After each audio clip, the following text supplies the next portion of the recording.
Willow Creek Springs presents Healthy Living with your host, Joe Grumbine.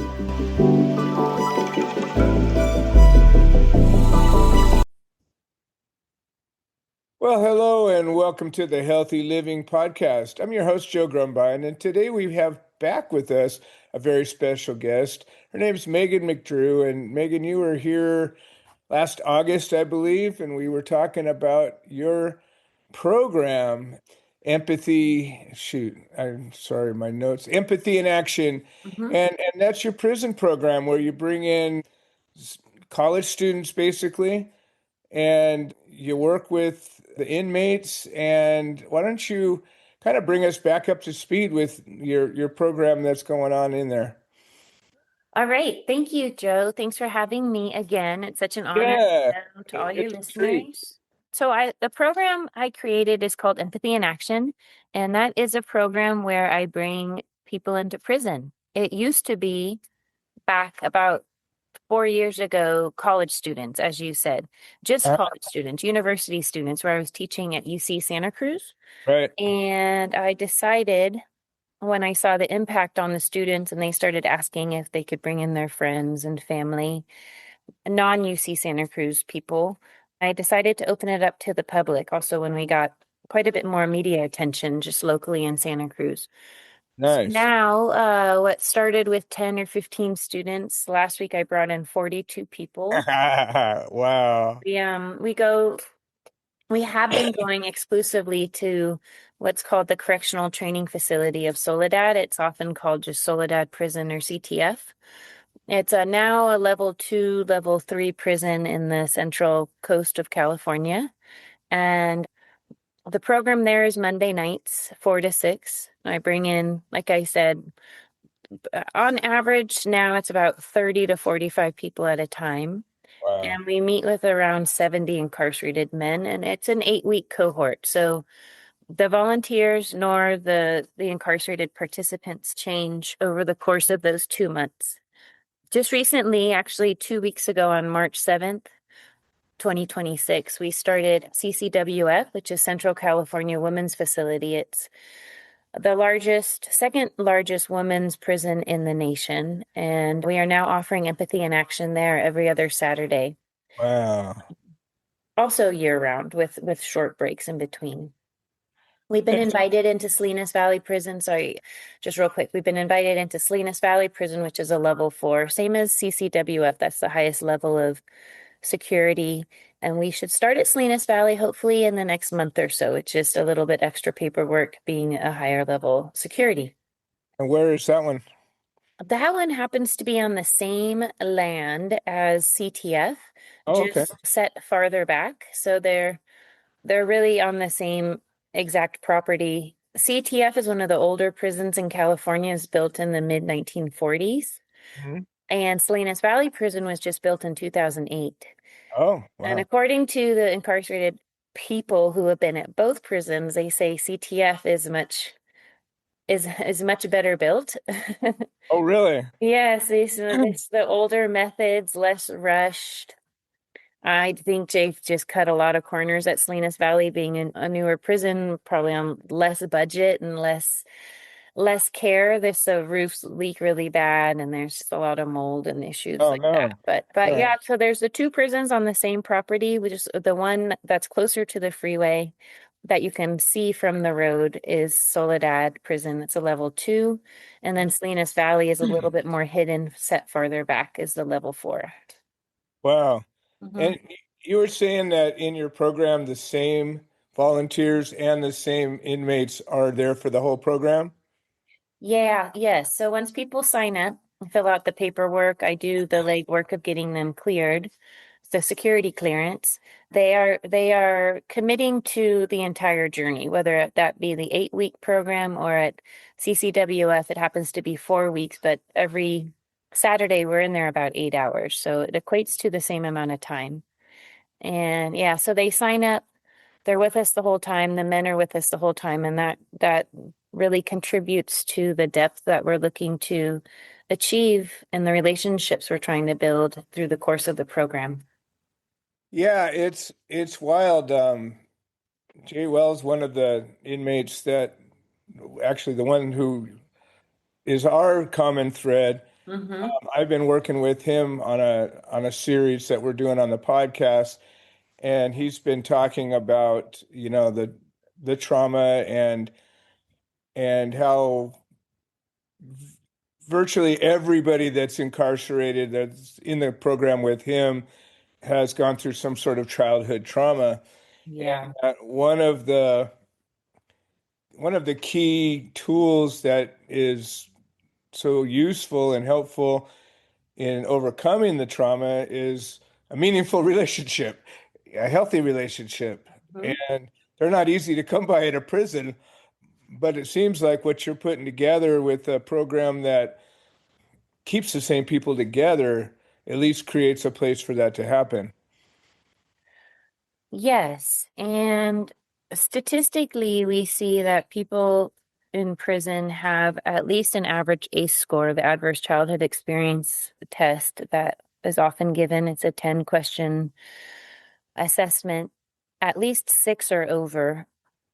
And so it's very rare, if not completely unfamiliar to me, to see someone in prison that hasn't experienced some kind of trauma before being imprisoned.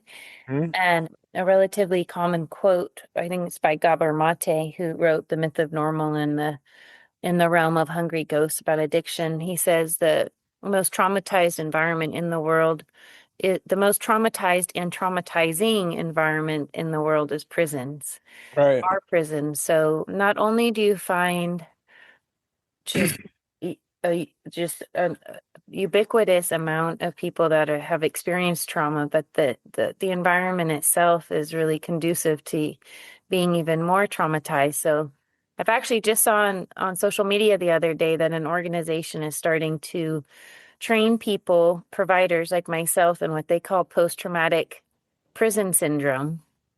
So to work with formerly incarcerated people when they're being released with the trauma of imprisonment. And they call that PTPD, Okay. post-traumatic prison syndrome. Uh-huh.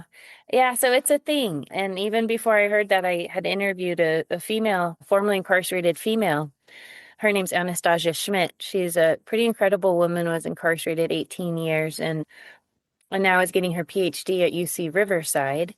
Wow, good for She, her. yeah, and this was probably 10 years ago I talked to her. I met her at a conference and then I had her present at my UC Santa Cruz classes quite a bit via Zoom. Uh, And she was doing a dissertation on this term that she coined, post-traumatic prison syndrome. And she had said at the time that she came up with it. So I don't know if that's true, but now I'm seeing it actually being offered as a training. So I'm glad to yeah. see it's grown in and recognition that it's a real thing.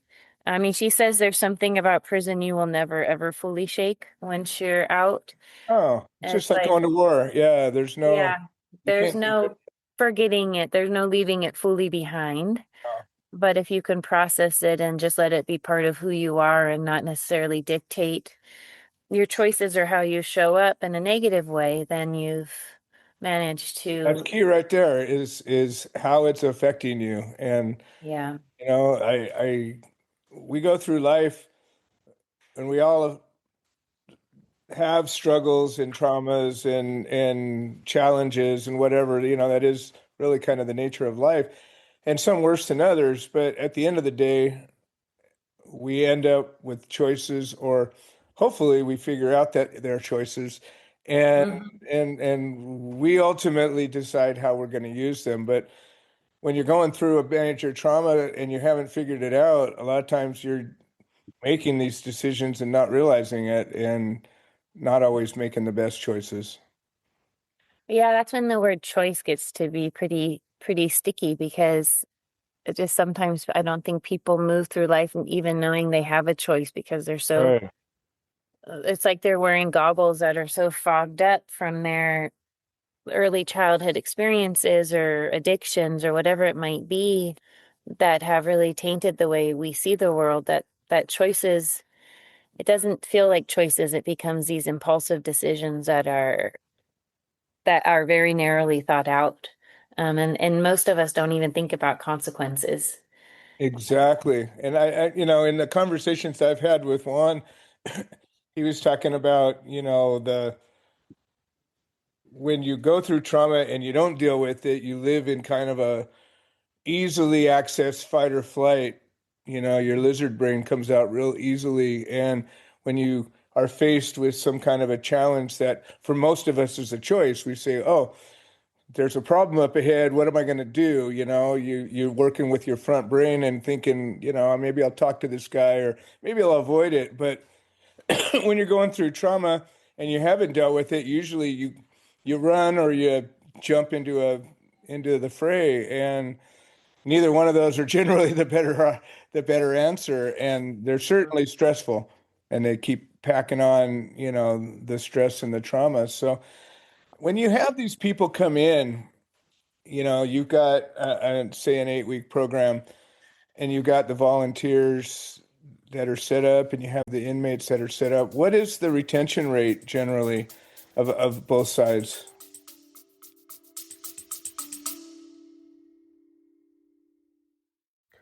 Hi, this is Joe Grumbine, and I wanted to share an update. The platform that hosts this podcast has made some changes to the subscriber settings, and we have a number of subscriber-only episodes that we offer to the supporters, and for a minimum of $3 a month, we can get you signed up. And if you're already signed up and you're having some kind of trouble locating these episodes in the other platforms, I would say maybe the best answer is to unsubscribe and then resubscribe. I'm sorry for the hassle. I don't have any way to make a change, but I'm very grateful for all the support. Thank you.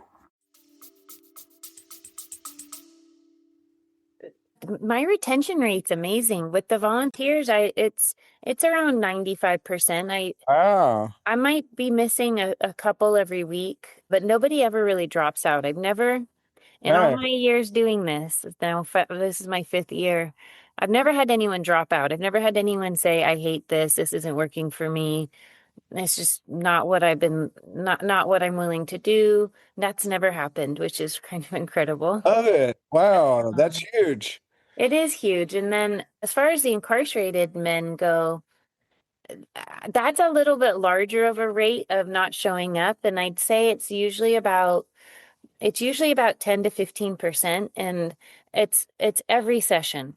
I have 75 guys show up. I'm almost always going to have 65 or 75 guys on the roster, 65 will show up. If I have 50 guys on the roster, 40 will show up. I'm usually down about 10, and that has boiled down to them having conflicts with work, Right. school, A lot of or reasons why you can't show up. lot of reasons, or they've been transferred. Maybe there's a disciplinary infraction, and maybe it's just not working for them, or they're not ready for it, because this model of bringing in so many people from the public, the university students and the community members that really do range in age from probably 14 years old to 80. Wow. Some of the guys are so scared and so intimidated that they're almost frozen by their fear and by their anxiety about meeting civilians and being, sharing their stories and bearing their pain and their vulnerabilities. But that is so rare, because at least at Soledad, they say one of their claims to fame is they have more rehabilitation programs than even San Quentin. That has changed their model. And so the guys that have come into the program have seemed very ready, and they've already been doing they've already been programming for a number of years. So what we're talking about might not be entirely new to them, because there's only so many topics you can cover, but we talk about family and childhood and relationships and understanding anger and violence and trauma. Of course, we get into societal inequities, race, gender, social class, sexuality a little bit, and then we get into shame and grief and loss. those topics aren't new in prison per se, but what's really new is, like I said, this model of conversating about all that with civilians. It's never really been done. And there are models that we call it the inside out educational exchange, where there will be universities that have partnerships with prisons where they're both offering the same university course to the two populations. And then every once in a while, they'll bring what they call the outside students in to meet with the inside students, and they'll have an academic dialogue around a shared book or essay or whatever they're covering in the class. So that's being done, but there's a little incentive there for both parties. There's units to be gained. There's a Right. degree down the road. That's what they've signed up for. Whereas this is completely volunteer. There's no financial reward. There's no, this isn't a class. People are going in because they know they're giving a lot and they're really gaining even more. And so that's why I think it's grown so much. And what's related to your question about retention, what else is a great metric for me to see the success of this program is how many volunteers continue to sign up. Yeah. I have volunteers that have been with me since the inception, the last 4 years. They never miss a session. That's probably about 25%. And then repeat volunteers, I call them repeat offenders.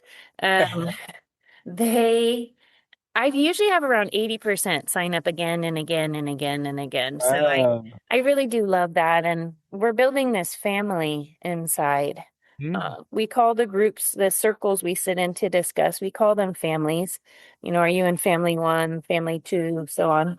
mhm. And they truly become like that, especially when we do keep coming back, session after session after session. We know these men relatively intimately, in the safest way possible. The prison really does. They do forebode over familiarity. If you know familiar, the term, Right. a lot that can destroy a program if people are sharing too much. But that boils down to personal information like one's address and phone number and things like Right. that. Having familiar conversations and opening up to each other in intimate ways that are safe and vulnerable and supportive is a whole different story, and they do encourage that. So that's what we do, and it's really led to just some incredible transformations on both sides of the wall. And I've supported 45 men on the way out now that have been in empathy in action that are returning citizens, and 0% have gone back. So Right. I also use that as a success rate for the incarcerated participants. And on top of that, a number of them keep coming back to prison with me That's to awesome. continue the work. Yeah, it's amazing. And I, when they get together, I'm trying to get my head around the actual program. It Mhm. lasts for a couple of hours. Yeah. They go in and, there's a whole process to get into a prison, and you got to go through all that, whatever that is. And then you get into the room, whatever, and the inmates get brought in, or they're already there waiting. And then is it a like a student teacher type of a setup, or is there one person that kind of leads it, or is how does it actually run? Yeah, let me walk you through it. So I call these like roots of the program. So no matter if we're in a different prison or jail or women's or men's, it's always going to be the same. So a few of the things that stay the same, most of the things that stay the same, as the volunteers all meet in the lobby, we call it, of the prison, where there's a sign-in process. Everybody shows their ID. Hmm. The bags are searched. People go through a metal detector if that's available. And then 40 people is a lot to bring into prison, so it takes a little time Right. for people to sign in and get searched and whatnot. So after that process is over, we go through various gates and we get into the facility. We find our way into wherever the program is being held with a larger group. It's almost always the gym or the visiting room in the prison. The chairs will be set up. Chairs are always set up, and I call it a lecture style format. So, Matt, I like to liken this program to a classroom, a higher education setting. So we have first the lecture style format where the instructor, who is almost always myself, is standing in the front, and everybody is facing me. We encourage the incarcerated residents to be seated with the volunteers. So we're not trying to segregate the two groups, men over here and volunteers here. So people come in, they sit wherever they want. And it's worth mentioning because it's not commonly done. When I first started, the people overseeing the program in these respective rooms said, "You're letting them sit together." And it's like, yeah, that's what we're trying to embrace, normality as much as possible. And Mm-hmm. and so that's part of it, is just people sit wherever they want, and we're not seeing them as them over there and us here, and we're all as one. So that's an important aspect. People start making small talk, which is also great, just to make conversation about anything. So it's not this structured, very emotional talk. It could just be about the day. And once I get started, we calm the room down. We do breath work for about 5 minutes. So it's a big part of the program, is just regulating our nervous system. And I'm teaching this really as tools to be used outside the program. So when people do feel stress or triggered or just anxiety or whatever it may be, I teach about 8 different types of breath work that they can then use in the future. We do that for about 5 minutes. We always finish with what a call and response. So I will say, "What time is it?" Everybody bellows out, "Now." I ask, "Where are we?" People say, "Here." And I ask, "Why are we here?" And they respond, "To love, to be loved, and be all that we can be." So we finish. Oh, We try to make an intention around a virtue. Like, I create virtues each week that we practice, usually with a homework assignment. It could be love, forgiveness, accountability, kindness, worth, healing, truth, so on. We make an intention around that. I'll talk about the subject matter for the night. As I already talked about, could be trauma, gender, masculinity, social inequities, conflict, that kind of thing. And then we get into the families. So the families are group discussion circles. There's usually, because we have large groups, maybe 10 families or so, we have about 2 to 4 volunteers with 6 to 8 incarcerated participants. okay. That's a ratio that I like. We use a talking piece. It's stress heart. Mm-hmm. And Good people tool. like that, right? It gives them an opportunity to really feel like they have the floor, they're being listened to, no interruptions, no giving advice right in the middle of someone sharing, no crosstalk. We just really focus on the person sharing. We listen actively, and then we pass the talking piece. So that really regulates the space and the time. There is a lead incarcerated facilitator, so that per family. So that man has done a lot of work to be in that role. There's a nomination process, and there's almost 3,000 men on the yard we're on, and there's a giant wait list for the program all the time. And there's a longer wait list of men who really want to facilitate. So we have an essay writing process, and then we elect them. Wow. And they take that really seriously, and they do such a beautiful job. They hold the space. They use their confidence and courage to interrupt when they need to and say, "You know what, let's let someone else share for a minute." That's hard to do sometimes. And they make sure it's a safe space of confidentiality and attentive listening and truthful sharing. So we do that for about an hour and a half. So a lot of conversation going around and around and around. And then we finish back into that lecture style of seating, where we do what we call sparks from the fire. People share voluntarily. 3 to 4 people will come up and share something particularly transformative, insightful, memorable that they heard. And then we finish we try to shake it off, so we're leaving the space not just with this weight of everything we've heard and held and shared. We finish with final affirmations, and then one of the most beautiful parts is I have the volunteers line up on the way out the door, and the incarcerated residents will shake our hand. Nice.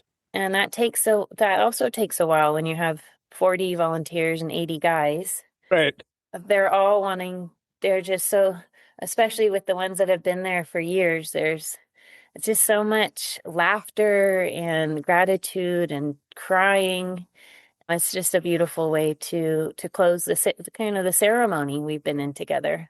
Yeah. And that's what it looks like every week until our final week. We do a performance night where there's a talent show. I bring in lots of food and fruit, pizza and fruit and cookies, and we just celebrate and share our talents. And again, laugh and cry and just feel all the good things. Actually, your contact Juan, we'll Mhm. be filming it this Monday. Nice. Yeah. Wow. Mhm. Well, speaking of filming, I hear you had a movie, a little documentary, or tell me about what happened with that.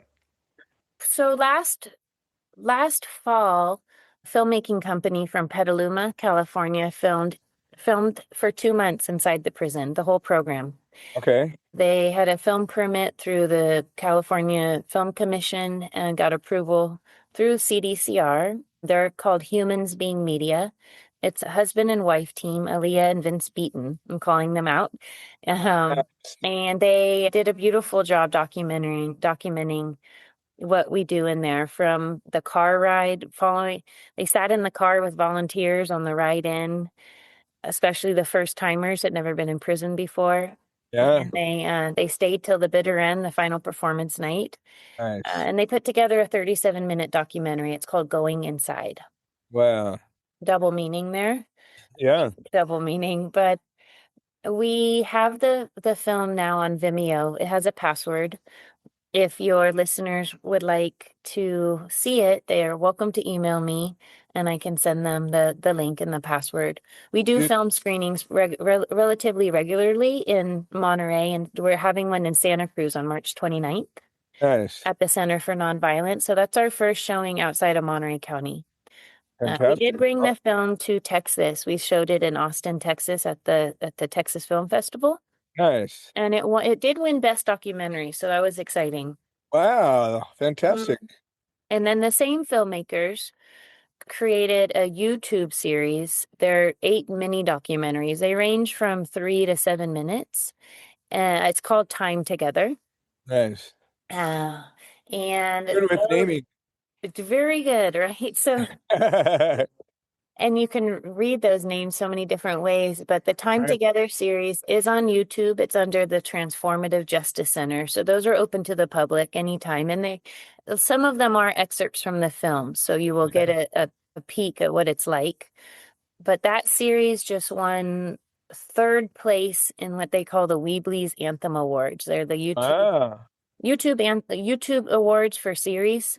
There was over 2,000 entries from 42 different countries, so we won third place. Wow. Yeah, the filmmakers were so excited. They guess it's a bigger deal than I know about, and they Right. went all the way to New York for the award. Wow. Yeah, so that's available anytime. It's just under Nice. Transformative Justice Center on YouTube. Oh, fantastic. I I have a lot more questions, but we don't have time for a lot more questions. But I'm just enthralled with this program. I think you've done an amazing job. It combines a lot of useful tools. I do a lot of work with indigenous medicine people, and we do ceremonies. And you mentioned, it was sort of a ceremony the It way you is, set it yeah. up. Mm-hmm. And there's something about that works with the human psyche in a very powerful way. And things like how you set things up, and the way that you communicate, and the the order of doing things, and then even the ritual of the handshaking as you leave, going into it, doing it, and then leaving it, and going out of it. Those are things that not everybody thinks about. Mm-hmm. And I know that the value of these ceremonies that I participate in, just out here in our garden, it's so healing for so many people on so many levels, whether there's medicine or not. It's just being together and in this type of a setting, sharing yourself, being vulnerable, being the same, I say when we do the breath work that we are purposefully coming into this space with intentionality and our full consciousness so we can receive the medicine that we bring to this program and that we bring to each other and that we bring to ourselves. So it is very medicinal Yes, in a different way. I love And that. and I do craft it like a ceremony where there's a very intentional opening and closing, and then all the good stuff happens in between. I love it. I love Yeah. it. I suspect there's a propensity for some of these volunteers to get attached to some of the inmates. Do they communicate outside of this in any way? Or is there a They're line? not they're not really supposed to too much without permission, so not as far as I know. There are things that can happen without my knowledge, but uh, Sure. where I see the most communication happening is when these men have gotten out and Hmm. the volunteers continue to show up for them. So it's not just about supporting them in incarceration. I see the volunteers without me knowing, which is pretty awesome, giving them a call or writing them on Facebook that Nice. want to take them hiking or out for coffee, or a couple just bought a guy that just got out a yoga mat, and they do this without me knowing. So I love that they take the initiative Nice. to continue to support. And I think that contributes a lot to the 0% recidivism we've seen of release participants. It's not only me supporting them. I tried that for a long time, and Yeah, yeah. I can only do so much as one person. And I decided Yeah. I have to have other people be part of this to see what I'm seeing, to experience what I'm experiencing, and to help hold that weight and to help bring in the light and to provide the support that they need. One person's just not enough when you're dealing with this So true. mass incarceration and all the trauma and all the pain and all the sadness you find in there. And the volunteers I bring in are just so magical and so magnetic and so full of energy and promise that it's exciting. And you see the men's face just, and a woman now, they just light up. Nice. Friend, Can't they're wait bring. to see this documentary.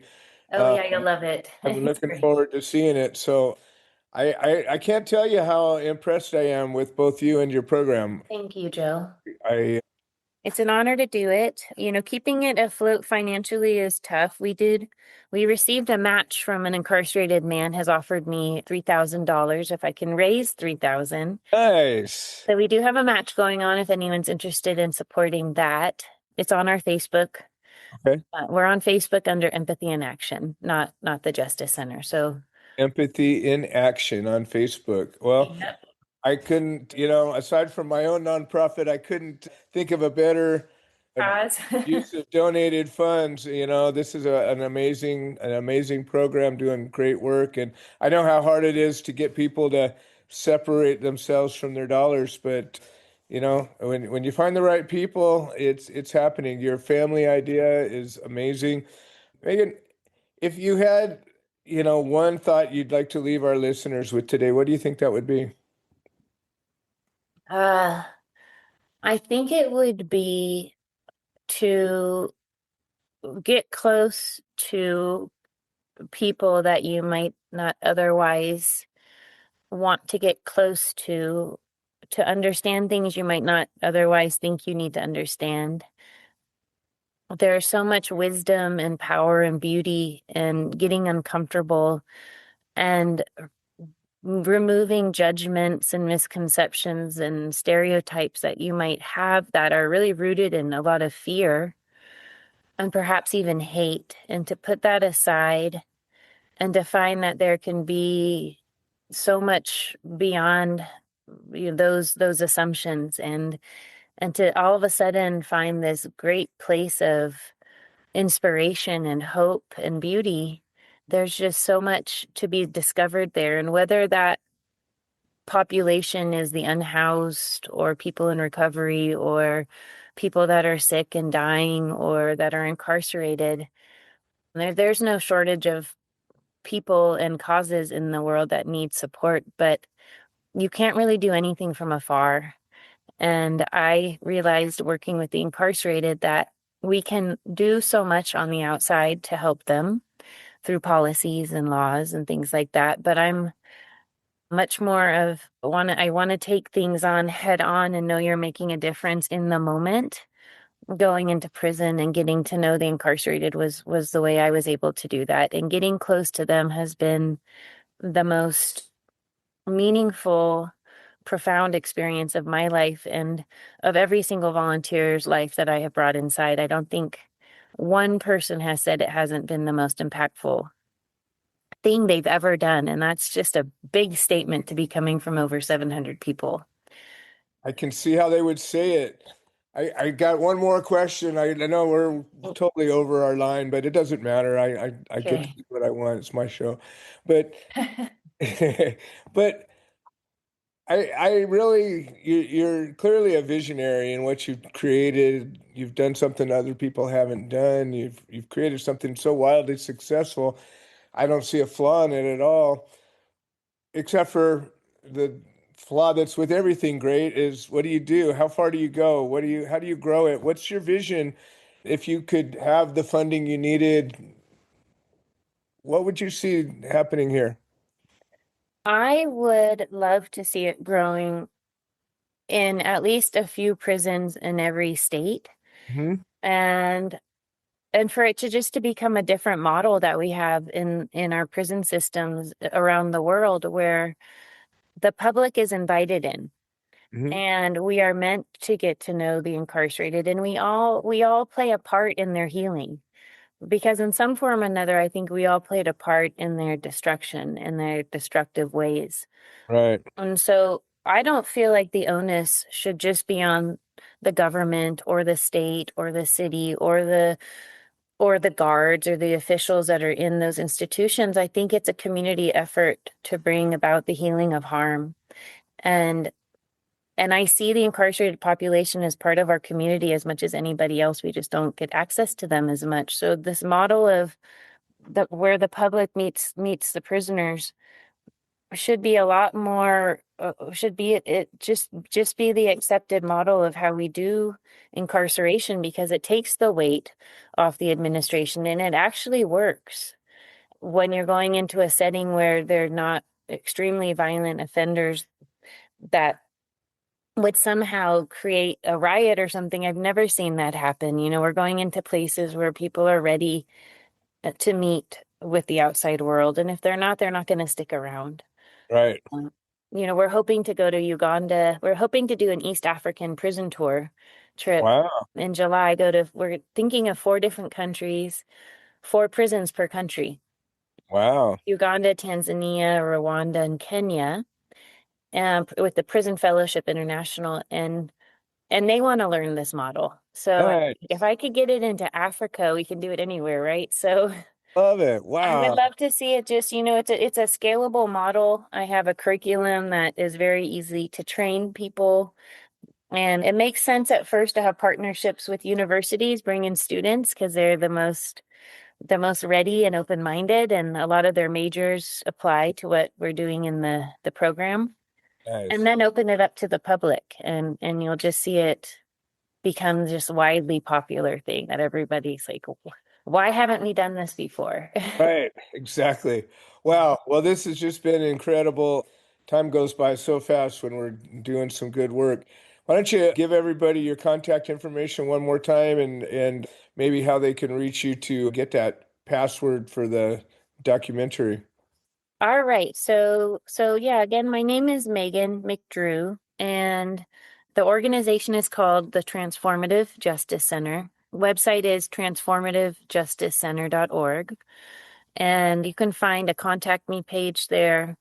My email is there. It's long-winded to say. So just check out the website. Another easy one to remember is empathyprisonprogram.org. They'll take you to the same spot. Nice. And if you want to find us on Facebook, it's under Empathy in Action.